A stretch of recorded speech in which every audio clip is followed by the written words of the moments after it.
皆さんこんにちは。ヴィーガナリーです。今日はそもそもヴィーガンってどういう意味なのっていう疑問にお答えしたいと思います。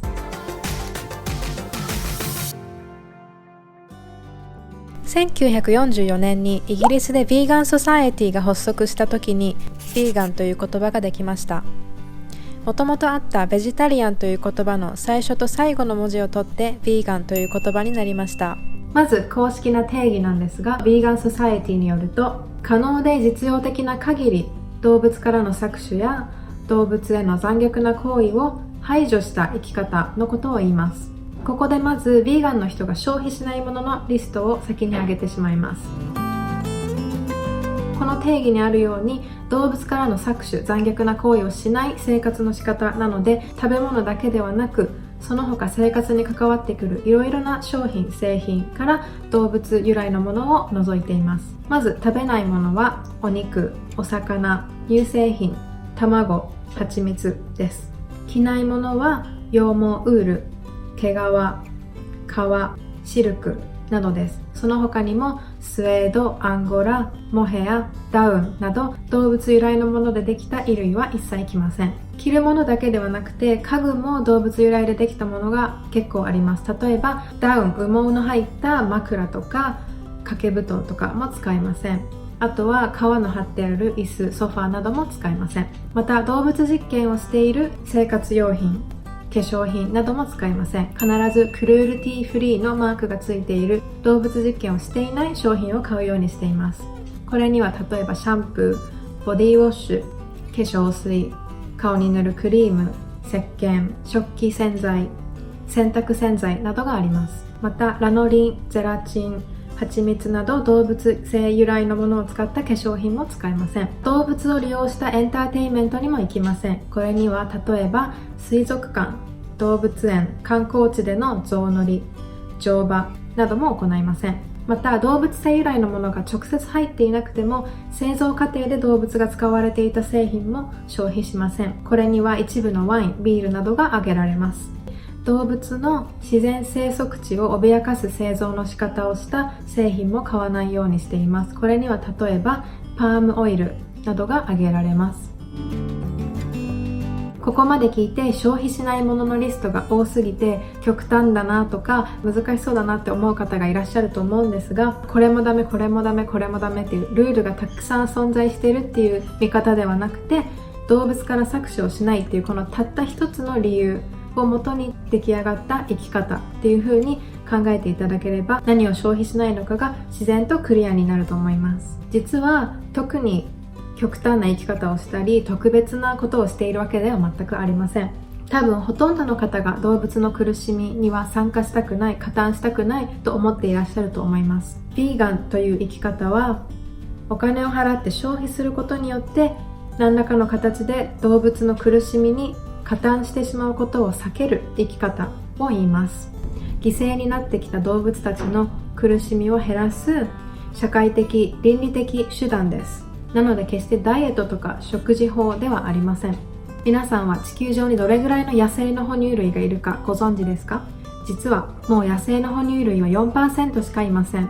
なんと 60% の地球上の哺乳類が畜産動物なんです。そして残りの 36% の哺乳類が人間です。これを見てわかるように哺乳類のほとんどが人間の消費用に殺されるための動物です。彼らの苦しみをなくすにはまずは消費をやめ需要をなくすことが大切です。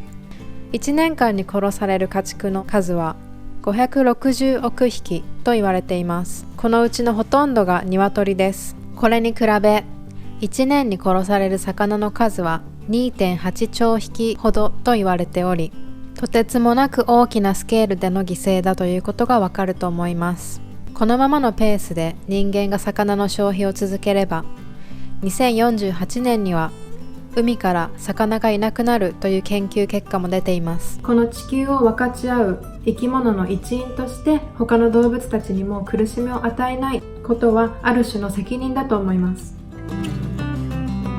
ヴィーガンになるということは種差別をしないということです。種差別とはスピーシーシズムと英語で言うのですが、セクシズム、性差別やレイシズム、人種差別と同じように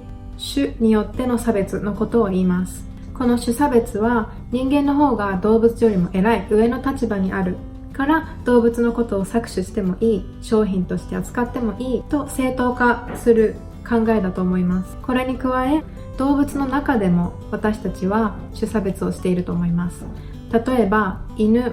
猫は可愛いペットであり、牛や豚、鶏は食べ物である。これも差別にあたります。ヴィーガンになるということはこのような差別をしないことを言います。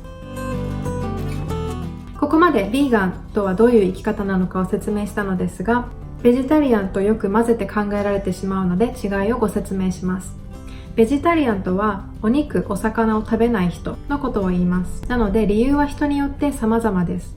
肉や魚の味や食感が嫌いだからという人もいるし、健康のために食べないという人もいるし、ヴィーガンと一緒で倫理的な理由から食べない人もいます。このように倫理的な理由でお肉やお魚を食べないベジタリアンの人は、後に乳製品や卵の作り方を知って、やはりこれも消費しない方がいいと気づいてヴィーガンになる人も多くいらっしゃいます。また今ではマーケティング用語としてマクロビとかグルテンフリーとかいろいろな言葉が出回っていると思いますので、ヴィーガンという言葉もごちゃ混ぜにして考えられてしまうことが時々あるのですが、ヴィーガンというのはここまでお話しした通り、美容とか健康とかダイエットなど自分のために良いことを理由にした考え方、生き方ではありません。最近では健康のために食べ物だけはヴィーガンにするという人たちも増えてきていて、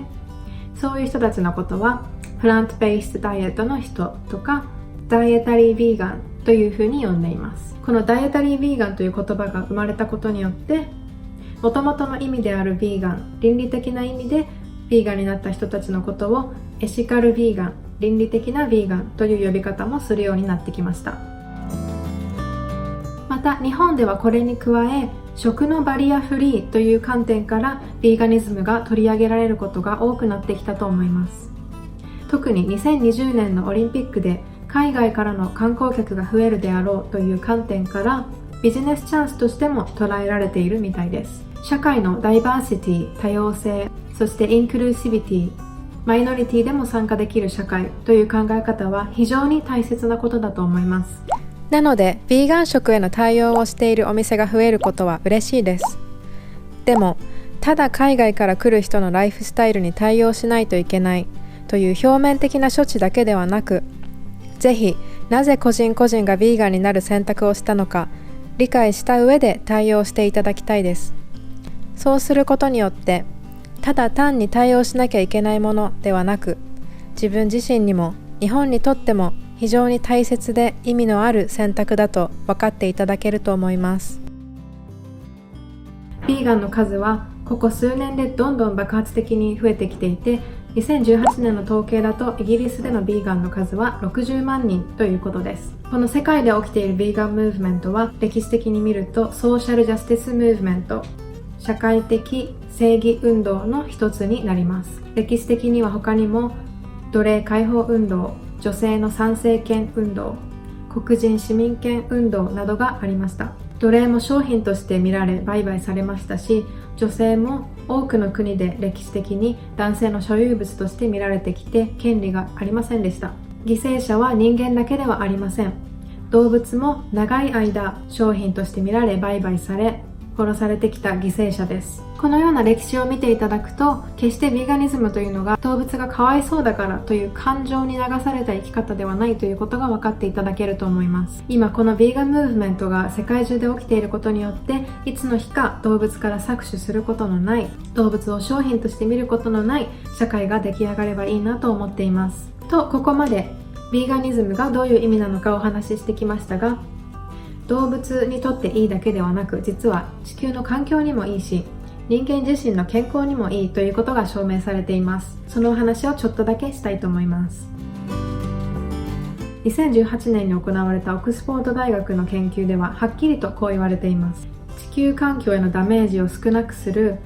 一番大きい方法は、お肉の消費と乳製品の消費をやめること。また2010年の国連のレポートもはっきり言っています。世界的にこれからヴィーガンになっていくことが世界規模の飢餓、世界規模の貧困、そして温暖化を止めるために必要なことである。なぜヴィーガンになることが現在の世界規模の飢餓問題の解決につながるかというと、実は現在作られている作物の量でもうすでに地球上のすべての人々に与えるのに十分な量なんです。なので本当は飢餓は存在しなくていいはずなんです。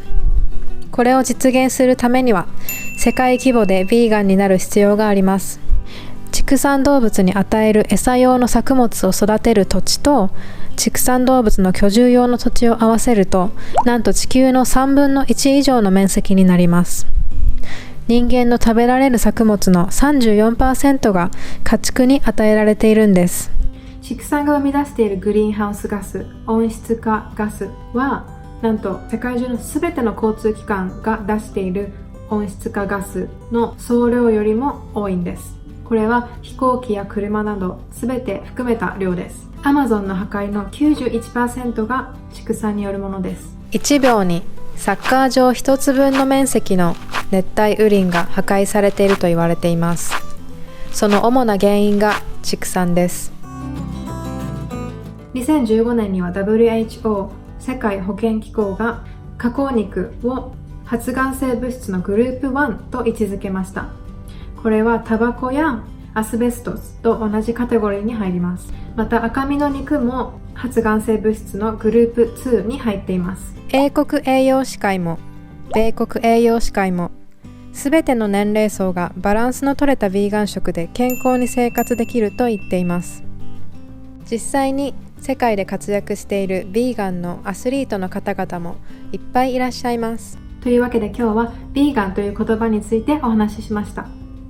決して極端な生き方であったり特別なことをしているわけではないということを分かっていただけたら嬉しいです。動物の苦しみを減らすために一つ一つ選択をしていくと自然とこのライフスタイルになると思います。地球の環境にとっても動物にとっても自分自身の体の健康にとってもポジティブな生き方です。動物の苦しみに加担したくないと思っている方、ヴィーガンとはその思いを自分の生き方に反映できる最高のチャンスだと思います。ぜひトライしてみませんか？他にもご質問、感想、リクエストがありましたらぜひコメントで教えてください。これからもヴィーガン、エシカルライフスタイルについてこのチャンネルで発信していきますので、興味がある方はぜひこちらから登録してみてください。